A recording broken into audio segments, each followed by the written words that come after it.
Welcome to Permission to Evolve. I'm your host, Brandon Thielk. I'm a performance and life coach. I'm Holly DeShane. I am Brandon's co-host and producer for this podcast. Today, we're getting into this topic of permission to have limits. So, this is relative to any area that we're overextending ourselves. And that could mean working too hard, putting too much effort into things, but then also through the frame of, we might be helping others too much, and that might be distracting us from our own things we need to sort out. We're just going to kind of dig in and this need for boundaries, this need for having kind of this self-contained system that you can operate from. A lot of times we get too fixated on a certain idea and keep driving towards it, and we're not really in tune with what we're feeling in that process. So it's just really, we all have limits. You always try to expand those to include more, and we do have to bump up against them. But there is a point where we might be pushing too hard too fast, and that's where we can really derail ourselves. We're going to get into some of those details, but first, you have some questions. So we got to do our question of the week for Brandon. And I realized the last couple episodes, I have forgotten to mention at this point that anybody could submit a question that we could talk about on the pod. So if you want to do that, you can certainly do that via email or DM, or if one of us, you could text us. Yes, lots of options. Leave a comment on a video post. Any of those ways would work to get a question to us to talk about a topic on the pod. So would love to hear from you if you do have a question. But the question this week is a little bit from an Instagram post, and it was from a therapist, and the kind of tagline or catchphrase for this was, some people aren't doing their best. They're doing what's easiest. I struggle with that a little bit from the standpoint of personally want to give people the benefit of the doubt and try to think that everyone is doing their best. At the same time, I struggle with that because there's times where you bump up against people in relationships and in different situations where you're like, that cannot be the best you've got. Like, that cannot be right now. Yeah. So let's just talk a little bit about that and like, how can you find the right balance of giving people credit for working within their own capacity and yet, also understanding what's not someone's best, I guess. Yeah.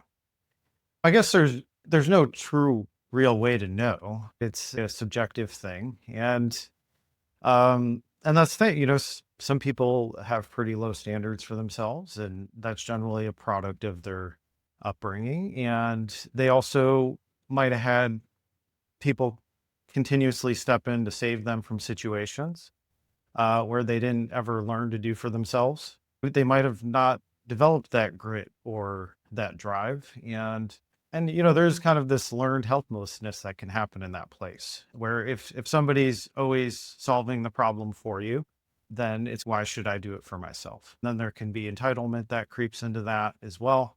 But then, yeah, ultimately, we're not learning to develop those skill sets. And so our best could really be pretty low at that point. If I'm not actively engaged in my life, if I'm not working through and struggling through problems, there isn't really the resilience built up to actually sit in the tension and work through things. A lot of these things fall under idealistic thinking of, I wish, we want to assume the best in people. We want to assume that they are trying their best, but life's complicated. Everybody has things that's happened to them that may have like shut them down in certain ways. They might have, like I said, had some of these developmental flaws going on. So we always when you're a person of integrity and a person that really works at yourself, we have to kind of allot for that as well. It's like, okay, I'm going to focus on what I can control.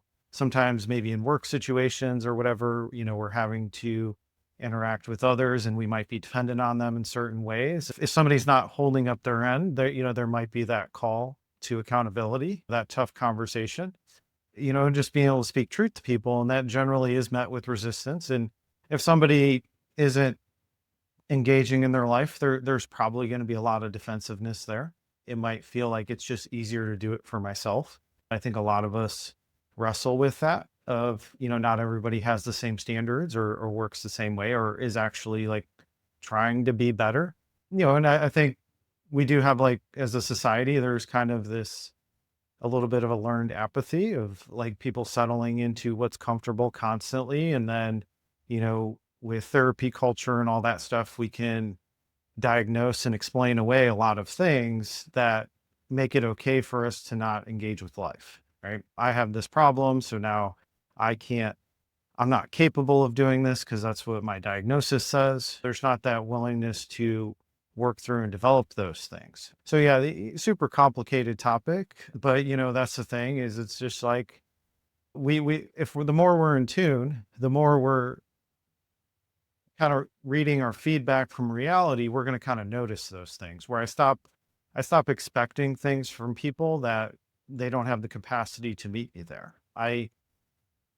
Not every relationship is on equal ground. We have to kind of know that, and we have to be in tune with people's actions and how they carry themselves and what their consistencies are.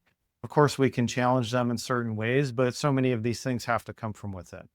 And so, yeah, if you're attached to somebody that's actually not doing their best, well, we probably need to get a little bit creative of like, how do I not stay stuck in the situation, or how do I shift the dynamic? Maybe make this person a little more accountable and even create some sort of consequences. So our power is always our ability to walk away, to remove our presence. And that's usually our leverage in some capacity. And so it's just seeing people for where they're at and believing them when they show you. Sometimes that's hard. Sometimes we want more from them. Sometimes we want more for them, but they have to want that for themselves. So if we're operating on these idealized versions of people, we're going to get let down quite often. And so I just want to adjust my expectations accordingly.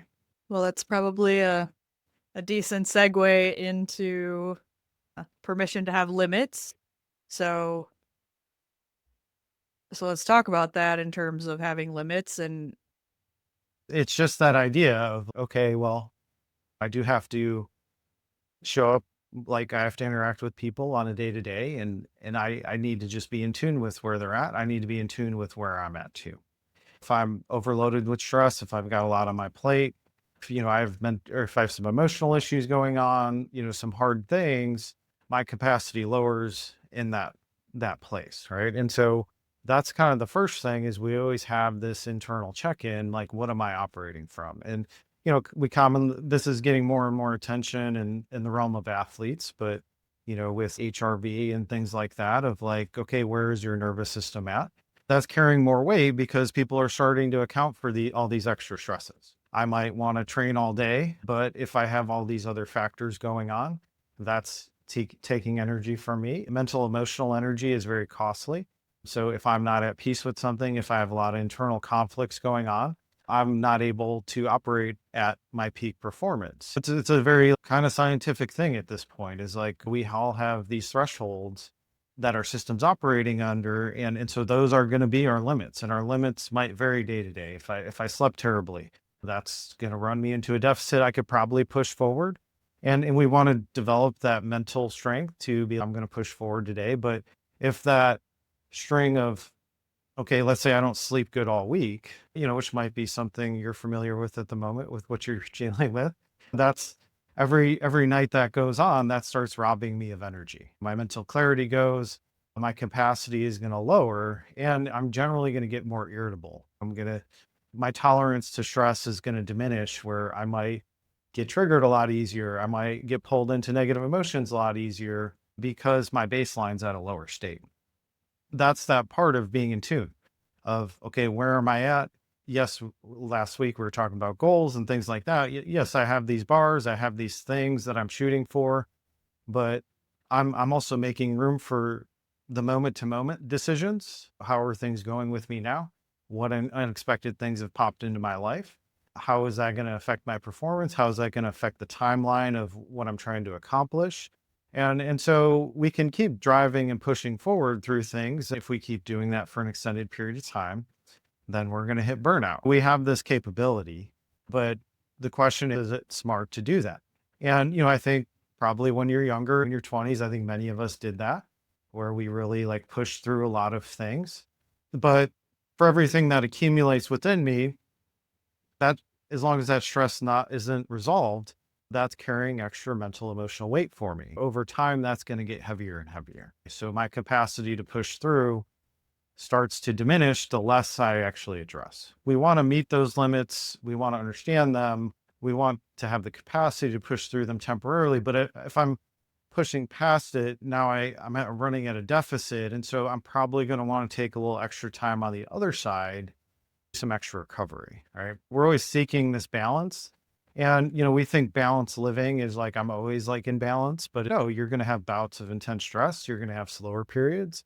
And we want to be in tune with those cycles to kind of balance ourselves out over a span of time. We do have the fight or flight response within our nervous system. We can be in the stress response for quite a long time, but that does wear down our system. Our cortisol elevates, our capacity starts to diminish. We do get more and more disconnected from our emotions in that place as well. Every time I'm pushing through, I'm actually desensitizing myself to what's going on within me. And that's where we tend to get blindsided by things. Is I felt like I was okay because like I've numbed a lot out. I keep pushing forward. This becomes my default. And usually I need something to really shake that stuff up and bring it to the surface before I realize like, oh, there's actually some problems that I haven't addressed. That's the problem with overriding constantly is we're pushing beyond our limits, and we can do that temporarily, but it doesn't really serve us long term because we're running at the deficit. Now it's gonna when I do hit a wall with something, it's gonna take me extra time to recover. Okay, so a lot of times people come to this work because they're approaching that burnout of like questioning, why am I still doing the things I'm doing and all that stuff. And a lot of it's a trauma response from childhood is you just learned that you had to do it all alone, that you had to push forward no matter what. That becomes our default setting. And in that place, there's all this stuff that we kind of dissociate from, we tuck to the side, and eventually it comes spilling out. But the number one place it's going to show up day to day is our relationships. How do I relate to other people? Do I have intense judgments of other people? Do I have high expectations of other people? It's going to be in those dynamics that's going to reveal to us the things we're trying to protect ourselves from. Whether we want to see it or not, it's all going to be happening. We start to, as we hit the wall and we start to process things, we start to learn our limits a little bit better. And that doesn't mean we don't challenge them. That doesn't mean we don't push them. It just means we relate to them differently. Of when I push my limits, now I'm becoming aware of these problems within me. And then that's what actually expands my limits is when I work on those things. So it gets activated, now it comes to the surface, and now I can go through and process and release those past experiences that have been holding that negative emotional weight. And then that's what's going to create the safety in my system to expand back outward. Okay? I expand my limits by being more conscious about the process. Like, of course, from an athlete perspective, we can have the training volume, we can have all those things to build us that way. But is that stuff actually usable? So a lot of times things are great. We can build that capacity through training. But what happens when I go to perform? What happens when I go to show up? If I have all these internal conflicts, unresolved things within me, that's going to shut down all the stuff I've been building because I've put extra stress on it. And now that starts waking up all the things I haven't addressed, the insecurities, the failures, the letdowns, disappointments, like all that stuff starts coming to the surface. And then that's where our mind goes negative. And that's where we feel defeated. We feel powerless. We feel all these things because, I put all this work in to build something and then I can't use it because there's these deeper layers within me that are shutting down. All of that sounds like very, very much about your own limits. And you mentioned my current life experience and some limits that are showing up for me based on an accident. But I'm also curious, and this ties into kind of the other question that I have for you, which is recently someone very well known, very, very well known, made a comment that empathy would be the downfall of society or something to that effect. And you could interpret that different ways. But I'm curious in the context of this conversation to have you talk about like limits having to do with empathy. I think for these types of discussions, it's so the macro is like a reflection of the micro. So I think it's like easier to break it down to, maybe like how you run your household. I like my space. I want guests occasionally, right? But yeah, like let's say, there's a friend that's like really struggling and, let's say they maybe have like substance abuse issues or something like that. It's just like we're going to have anxieties about that. We're going to have some concerns of like, okay, I want to help this person, but do I have the capacity to help them in the way that they need? It's this kind of knowing our limits that way. If somebody's really struggling with something intense, let's say they've had massive trauma, all that stuff. And, I think even a good way to look at it is like with veterans and things like that. People that have been through extreme traumas like war, it's like their ability to move forward in life is like greatly diminished. It's very complex and they're very shut down. And with that, it becomes a lot of these destructive patterns. We want to have a heart for somebody, we want to be, this person really needs help. But then the limit part is like, well, like, how do I have the capacity to help this person? If it's beyond my scope, I might like try and provide resources. I might try and like open and expand it up towards other people that might be of service. But then it also kind of bumps up against that first idea that the question is just like, well, is this person at the place where they're like willing and they want help? Or do they want to like create a better life for themselves? Or are they pretty like settled into where they're at?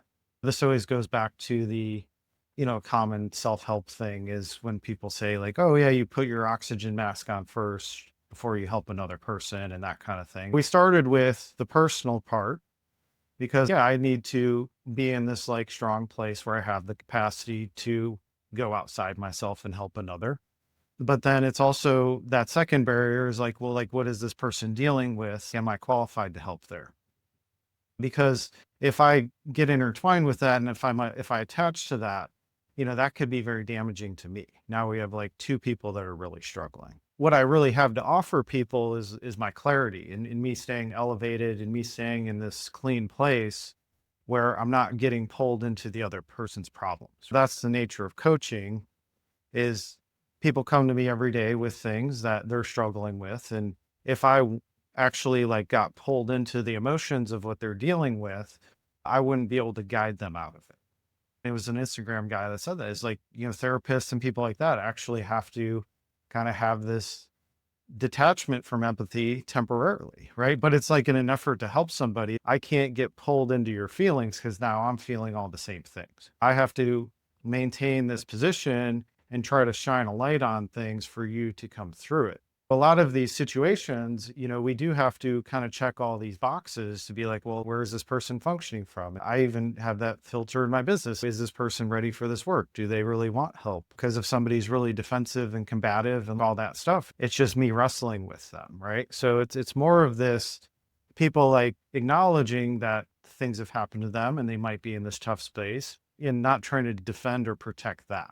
Because if somebody's in this at rock bottom and they don't see a problem with it, then they're also going to be pulling other people into it. It's usually people that really care about them. These are very difficult situations to reconcile where sometimes wanting to help another person can actually hurt us and it can actually hurt the people around us too. It's having these filters of where's this person operating from? Do they have the willingness to help? Can I support them in this way? That kind of thing. We have to know our limits there, and we also have to be like, okay, well, this is out of my realm. If I try to help, like I might get buried by this because like I don't really know what I'm doing here. We always have to build ourselves up first because that's how we get to that place of being able to help others. Two people that are drowning, they can't really help each other. It's kind of this ability to maintain the elevated ground is what allows for empathy because you can see like a better version for that person, but they also, and you have to kind of help convince them that, hey, you're not in this alone. You can get through this, but it also takes that willingness within. We've talked about willingness a lot on here, where it's like there are people we just feel like we're wrestling with and it gets nowhere. And, with that saying, you don't want to cut people off. You don't want to be cold, but it kind of takes that internal part within them that it's just they want to help themselves and they're really trying. If somebody's been given something their whole lives or they haven't had to work through their problems, like generally that's their default where they don't feel responsible for their problems anymore. That's like a slippery slope as well. It's like, you know, does this person even like know how to help themselves? Because that can be a major process of like having to teach somebody every little thing.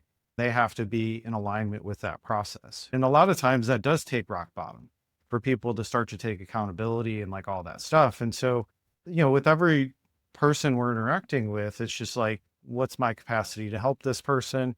Is there something I can even do about it? If there isn't, like, I can't go diving in after them because now I'm destroying myself as well. So these things, so empathy can be this kind of double-edged sword where, it has its limits and it has its duality to it. Everything's context based. When we talk about the downfall of society, it's really difficult to make that leap to how do we love and support everybody, like how what's actually fair relative to millions of people or whatever it is. It's Chase Hughes, I know you follow him. He was talking the other day, our mind is only wired to really maintain about 150 relationships, and that's kind of the tribal thing of back in the day. Like people lived in tribes and you all just kind of took care of each other. But he said with like cities nowadays, like New York has 9 million people.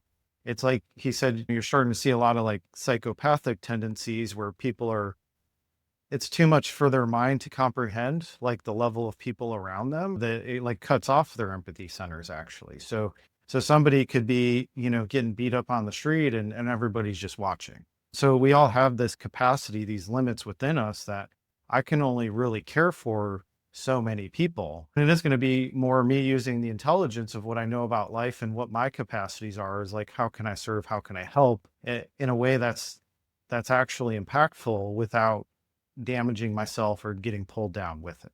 It's just that recognition that we want to help, but even a lot of the global stuff, we're just bombarded with the news every day, all these things that are going on all over the world. It's really like too much. It's beyond the capacity of what we can process. When that happens, now we just try to look for like generalized rules to like fit everything in one bucket. That's a very difficult thing because we do need the context. We do need to be in tune with the reality of the situation. And when we have so much coming at us all the time, we have to dumb it down to basically simple ideas. And not everybody fits great into those ideas. There are some people that don't want help. There's some people that are very entitled and want other people to take care of them. All those things are true. When you're operating on that level, it's very difficult to know what's right. My recommendations are always, focus on your circle, focus on what you can control. That's where we can get back into that lane where we have power. And then we can also navigate those situations with intelligence. What context am I dealing with this person? That way I can make individual judgments. We need to protect our peace and our safety and like all those things. We may want what's best for somebody, but they might be operating from a pretty bad place. That's it. You invite somebody into your home and if they have major issues, they might be like stealing from you. You might not feel safe, like all that stuff. And so it's this like kind of natural, what do I know about this person? If there's questions, we try to like figure that out. Like we try to get the context to fully understand situations. And then that's where we can actually offer empathy, is on that level. But like the global scale stuff is extremely difficult because it's like our minds are just overwhelmed, and the higher the numbers get, the more like out of touch with reality we get, where we just have to apply these like blanket ideas. There's no like, everything does deserve context, and that's what we talk about a lot here. Well, your personal history is important. It's like made you who you are, and it's created certain behaviors and beliefs within you. That's the care we need to deal with to get somebody really moving in the right direction. And that's why I'm not a big systems person or anything like that, because you can't just plug somebody into a system and then it all works out. There's deeper layers to everybody. To have the capacity to help people with these deeper dynamics, it takes a lot of attention and care. And you really have to be in this really clean place to do that. Most people are just very busy, got their own lives going on, got their own goals they're trying to accomplish. Is that level of care like really there? It's a tough thing. I've consciously developed the space I hold for people over many, many years. It's taken massive work to do so. And it's just for your average relationship, it's more of like, oh, I don't like this thing they're doing. It's triggering me, reminding me of something from my past, and I'm getting pulled into it. And now we're both kind of in this drama. And so it's that space that allows us to see the situation differently, change our approach, and actually offer something of value to the other person we're engaged with. And so empathy, it's important to be able to feel the pattern, to connect to the emotions, to understand it. But the goal is to work through the heavy emotions so that we can process them and move them and let them go. That's what's going to lead to change behavior. These situations are very complex. And so I think if we can just kind of see how would I treat my own individual life, the people that are completely emotionally shut down and rigid and kind of assholes, of course, I don't want to be that way. But there are people in my life that might need some tough love. There's some people that might need some hard truths and they might not want to hear it, that kind of thing. I have to be in tune with that and give that the care it needs. That's saying it's knowing our limits in terms of our ability to help and support somebody, but then also knowing that everybody I'm interacting with, they have their own part in it. They have to participate in it. There has to be willingness. And so these are all just very complex dynamics to navigate. And so we can't operate from blanket rules. We usually everything takes a very specific approach.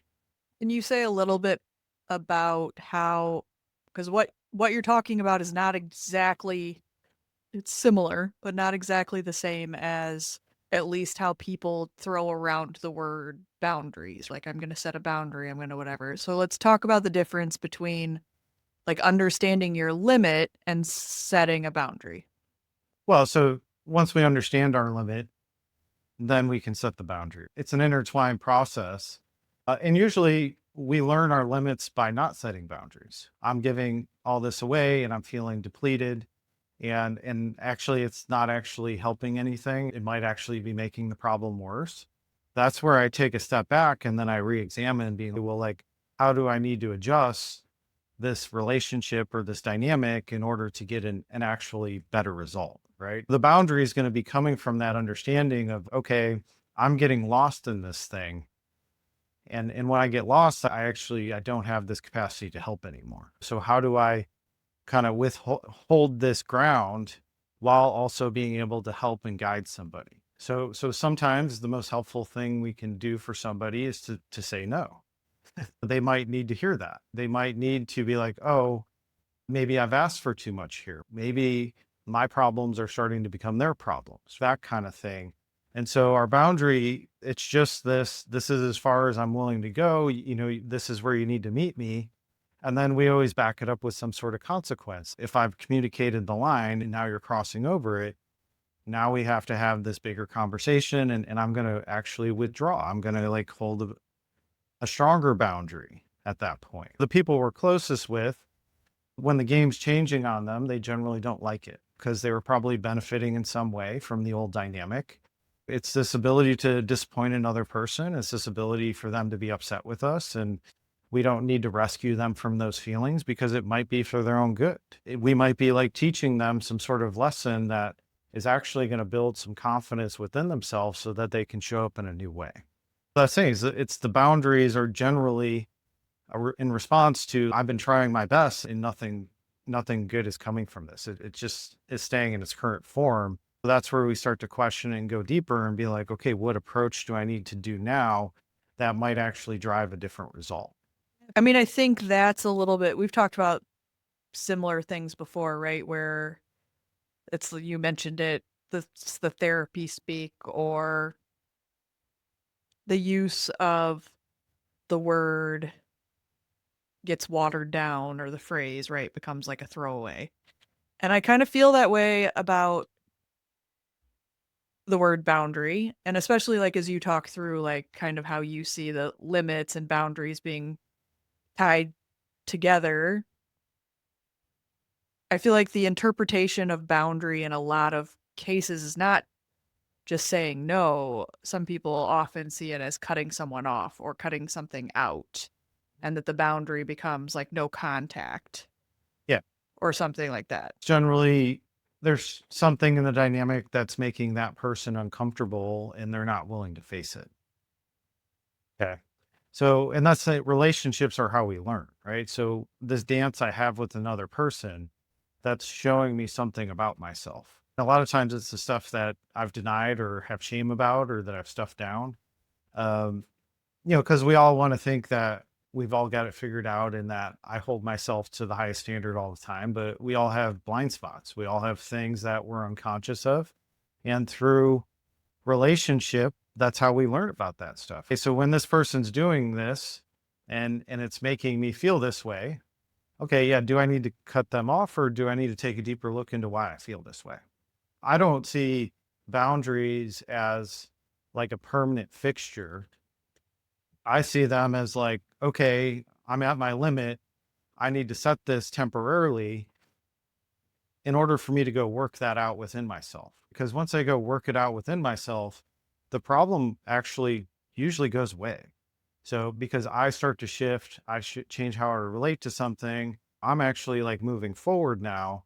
I'm going to be showing up differently naturally. I'm going to be holding my energy differently and that person's going to be responding to me differently. So the boundary for me is it's I need this to take the step back and regroup and get clear on myself. Once I get clear on myself, now it's like, okay, I go into that healing work and I actually like make it so it's not even a problem within me anymore. The boundary actually dissolves, but because it almost becomes a non-issue because my response to it's gone. And it's pretty trippy when it happens, but a lot of the things were just like we used to protect fiercely.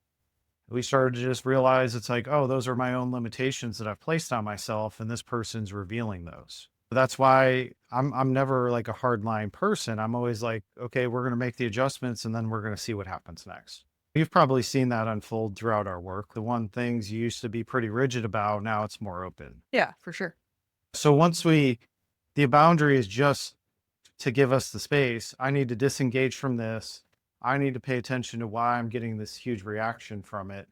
And I need to work that out. Once that's worked out, it dissolves and my mind's renewed where because I'm just protecting a wound. This person's reminding me of like something I used to do or something that used to happen to me, like that kind of stuff. When I make peace with it, now it's no longer in my experience. So I'm not worried about it anymore because I've healed it. Once I heal something, it's like I no longer need to protect myself from it. Then the boundary dissolves. But then once again, I'm not experiencing the same dynamic from that person. I might adjust. I might, when I do the healing work, I'm going to be more in tune with reality, which is what we are talking about before, where I'm going to have more objective thinking of like, rather than this person's doing something to me, it's more of like, okay, this person's functioning from this place and these are those behaviors that are associated with that level of functioning. It's more of a this is where they're at. It's not that they're doing things to me. Usually the when we have the boundary, it's usually like, oh, they're doing something to me that's pulling up my past and it's painful and uncomfortable. They're revealing that whole process to you. And at this point, there's very few boundaries I hold with anybody because it's just like nothing's really worth protecting anymore. When you process and deal with so much pain, every time I feel uncomfortable, that's just more information for me, right? I don't need to like punish this other person. On the surface level, I might need to do that to gain some space, but I'm always going to go work that out. So it's not an issue anymore. It depends on how much work you want to do, to be honest with you. Because if you just want to be, okay, I need to like cut this person out and get them out of my life. Well, what if after I do that work, that attachment to that person's gone anyway, and they just naturally fall out of my life, right? It's a chicken or the egg thing, but it's really that, as I heal myself, there's less and less I need to protect myself, and that's really the purpose of any boundary. Where I'm not going to go chasing problems either, because I'm only drawn to problems if there's a wound within me that needs to be resolved anyway. I'm subconsciously attracted to things that are going to reveal my wounds. So once I heal those wounds, now I'm not going to be drawn to those situations. I think it was interesting how you said if you're cutting this person out to punish them in some way. And as you were saying that, I was like, that feels very dramatic. But also ultimately, in most of those cases, it's just like you're punishing yourself, really. The other person might not even have any realization that you That's yeah. kind of the deal with everything here is, you know, if we want to get to the bottom of it is like everybody's just an expression of us in different forms. If I'm trying to punish another person, I'm actually punishing myself. If I'm hurting another person, I'm hurting myself. You call that karma, you call that whatever you want, but it's the energy's there and it's creating this dynamic and it's there to show me what's holding me back. It's showing me what's unresolved in me, within me. As I resolve those things, now my reality starts to realign and I show up differently. People respond to me differently. Different stuff happens from that place. But as long as I have the wound there, you know, it's going to keep showing up until I heal it. Anytime I think I'm doing something to another person, it's actually like I'm doing it to myself at a deep level. So generally, the things we're ashamed of, we judge in other people, right? And so, oh, I used to do those things and I'm seeing this person do it now. So I'm going to be critical of them. I'm going to judge them, but we're really judging ourselves. That's where we go in and we process the shame attached to that. It's all about learning. It's all about understanding yourself at a deeper level. And it's all about making the unconscious conscious. The only, you can sit in meditation like I did, or you can go live your life and you're going to bump up against people and they're going to trigger things within you. And that's going to have the same effect. It's going to be showing you aspects of yourself that are unresolved. And you're going to be experiencing that through another person 100% of the time. And so anything I'm doing to another person, it's coming back on me in some way. We live in a duality. If I experience one end, I have to experience the other end. We get the positive and the negative. And when we learn something, we collapse that into a lesson. I learn wisdom when I experience both sides of a situation. I've learned that lesson, so I integrate it, so I naturally move forward in a different way.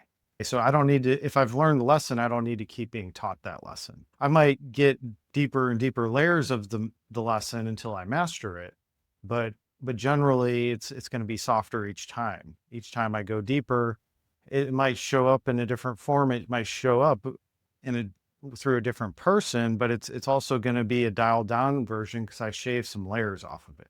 I address top layers so it doesn't have as much energy behind it anymore. It's always just us trying to resolve things within ourselves. That's the problem when we're just operating from judgment or applying like these rules to all these situations is we start missing the lesson. I'm just trying to protect this wounded part of me, but do I want to protect that part of me forever? Right. So if I hold the boundary, cut people out of my life, all that stuff, now I have less people to play with that are going to be showing me about myself. The really challenging people in our life, yeah, we generally need time and space. We need some boundaries, but I also challenge, you know, I do this to you quite often, but it's, hey, like, let's go experience that person again. Let's go see where it's at now because it shifts. Like, as I shift my relationship to it, it gets softer. And now, oh, that actually wasn't that bad. I was expecting all these things from how this person used to be, but now I'm meeting them somewhere else and it's different. The challenging people, generally, we need more boundaries with because they get the best of us. They plug us into, you know, especially family members, they plug us into a lot of pain, a lot because we have all this past experience with them. We do need the boundary to create some space to learn more about ourselves and to heal that stuff. And as we heal, now I get less and less of a reaction each time. And they actually stop pulling on the same strings because those strings aren't there anymore. I'd never, unless somebody's like in physical harm, in danger, I don't ever recommend cutting somebody out. We just create space. We create that space to heal and then we go test it out and we see if we get a different version of that person. So your current limits, that's where you set the boundary. But then if you're doing this work, your limits are going to expand where I've healed that. And so my system's going to open back up. So now it's a moving target, actually. I have more capacity. I hold myself differently. I don't need to protect myself as much because I have the wisdom now. The wisdom is what allows us to be present and navigate situations without fear. I travel around the world. I go to all these cities, you know, I'm walking through all these unknown areas, but I trust myself to navigate the situation. Like I'm just aware, I'm paying attention to things and I'm navigating from that place. I'm not operating on these general ideas of this is what I need to do to protect myself. I'm trusting myself. That's the difference is you start to realize like these monsters in your life, like the tough parent that, caused you a lot of pain, like as you heal, I actually don't feel the same anymore. It feels less. I don't feel as much anxiety. I don't feel as much worry that they're going to hurt me because especially when you're an adult, like those dynamics, how are they actually going to hurt you at this point? That's just the child. That's the child that's worried about those things. When you healed the child within you, those things are less and less of a concern. And it's just more of like, oh yeah, they still bring up these reactions within me, but that gives me access to my next levels. Like that gives me more stuff to clean out. So the most challenging people are always our greatest teachers.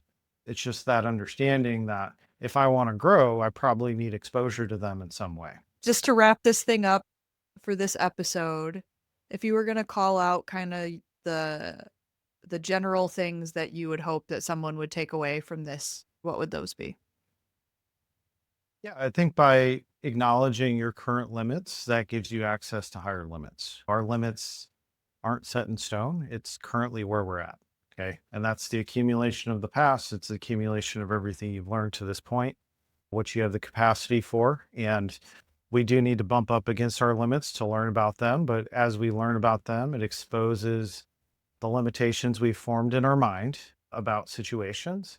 And that's the opportunity to question them. When we question them and try to explore them, usually it's something I'm trying to protect myself that I've left in a negative place. If I go in and rework that in my mind, I can start to neutralize that and climb out of the limitation. In that place, I expand my limits, I open back up. So everything's an expansion and a contraction. So every time I expand, every time I get a new experience, I'm going to be met with something that's going to challenge me. That means my current thinking. All we're doing is updating our thinking every step of the way, and we're also processing the emotions behind the thinking, which fuels it.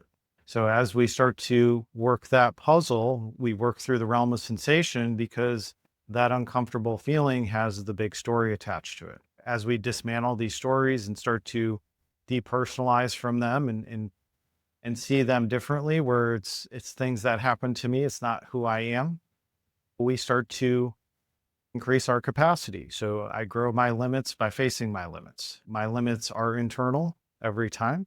So I push up against them and then I go inward and I try to learn about them. And then that's where I start to grow from. It's this back and forth and it's kind of knowing what you're capable of, knowing where you're at. And there's no judgment or shame in that. We're all at a certain point in our journey and you can develop and grow in any area you would like. It just takes that process of questioning your thinking, questioning your limits, and coming to peace with the past about them. That's what allows you to go beyond. So we want to just be in tune with where we're currently at. And that's when we operate in reality, that's where we have the best feedback, not this idealized version, not this, this is where I want to be. And so I'm going to pretend I'm there. It's more of like, this is where I'm at. And this is the only place I can build from. As we know more about those limits, now I can keep pushing those boundaries, but it's also, I'm rewiring internally every step of the way so that my energy can support the higher limits, the higher capacity. So it's okay to have limits. We need them, but that's where also we get our feedback from.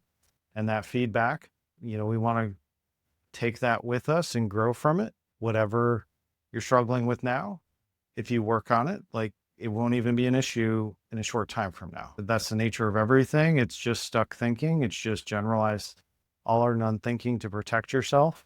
It's not really in tune with reality a lot of times. It's just in tune with your past. It's about relearning, reparenting yourself, moving through these things so that you can have much higher potentials. Just be in tune with where you're at, and that's where everything stems from. Great. Let's go through all the spots that someone can find you and best way to connect with you if that's what somebody's looking for at this point, as well as anything you've got coming up that you want to talk about.